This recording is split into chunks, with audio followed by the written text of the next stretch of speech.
আলুটা খুব ভালো করে ভেজে নেব। একটু লবণ দেবো, আর লবণটা দিলেই আলুটা ভাজাটাও ভালো হয়, লবণটাও ঢোকে। আর হ্যালো এভরিওয়ান, কেমন আছো? আশা করি সবাই ভালো আছো। রূপা কিচেন থেকে সবাইকে স্বাগত। আজকে আমি খুব কম সময়ে রান্নাটা করছি ডিমের ঝোল। আজকে ডিমের ঝোলটা একদম কম সময়ে রান্নাটা করবো। তোমরা প্রত্যেকেই প্রথম থেকে শেষ পর্যন্ত দেখতে থাকো। আর রান্নাটা দেখো, খুব কম সময়ে রান্নাটা, খেতেও ভালো, সময়ও কম। দেখো, ডিম রান্না কোনো কষ্ট নেই, আর সময়েরও নষ্ট নেই। হ্যাঁ, ডিম রান্নার কোনো কষ্ট নেই আর সময়েরও নষ্ট নেই, যার জন্যে ডিমটাই তোমাদের চটজলদি রান্নাটা দেখাবো। এবার ডিমটাকে হালকা করে ভেজে নেবো। আলুটাকে তো প্রথমে ভেজে নেব। আর আলুটা তো ভাজা হয়ে গেছে, তোমাদেরকে তো দেখালাম। এবার আমি ডিমটাকে ভাজবো, যার জন্য বললাম যে ডিম রান্নার কোনো কষ্ট নেই, সময়েরও নষ্ট নেই। সময় লাগবে, একদম কম সময়ে রান্না।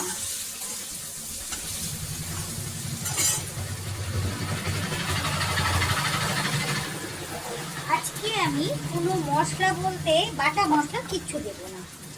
দেখো, এখানে আমি মশলাটাকে একদম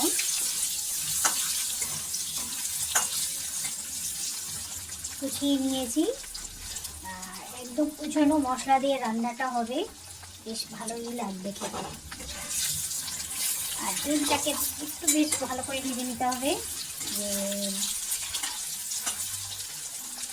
আর একটু ভাজবো।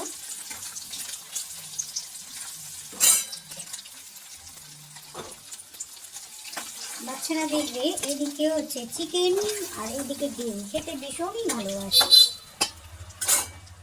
দেখো, সব মাছ বাচ্চারা খেতে চায় না। এইবার আমি কুচনো মশলাটা দেব। আর এখানে মোটামুটি সব মশলাই আছে।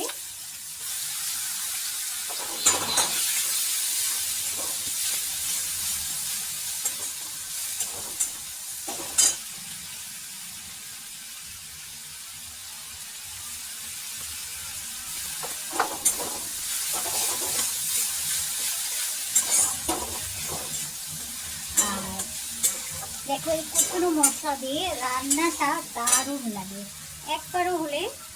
ও মশলাটা তো বেশ মোটামুটি ভাজা হয়ে গেছে। এবার স্বাদ অনুযায়ী লবণটা দিতে হবে।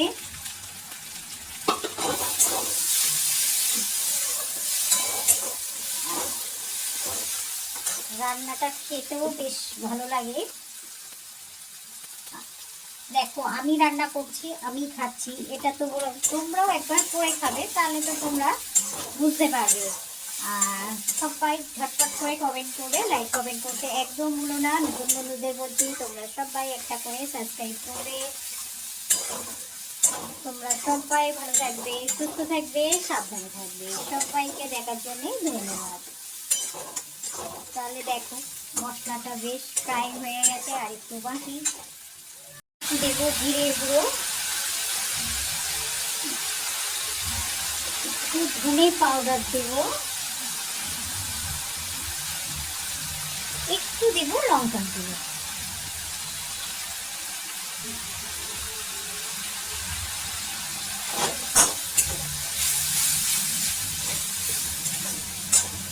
তারপরে যেটা দেবো একটু হলুদ। সবটাই দেওয়া হয়ে গেছে।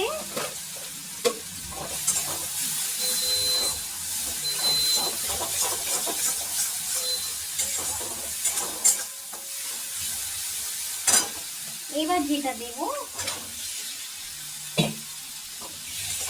ডিম, আলু আর মশলাটা খুব ভালো করে এবার মশলার সাথে ফ্রাই করে নেব। তাতে মশলাটা ডিমের ভেতরে ঢুকবে, আর ডিমের গাটা একটু চিড়ে চিড়ে দেবে।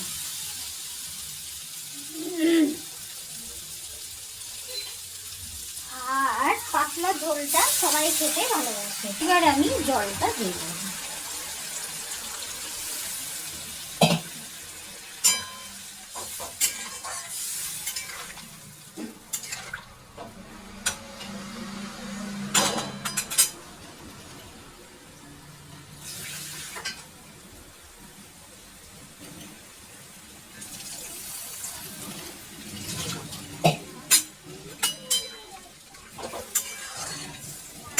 ব্যাস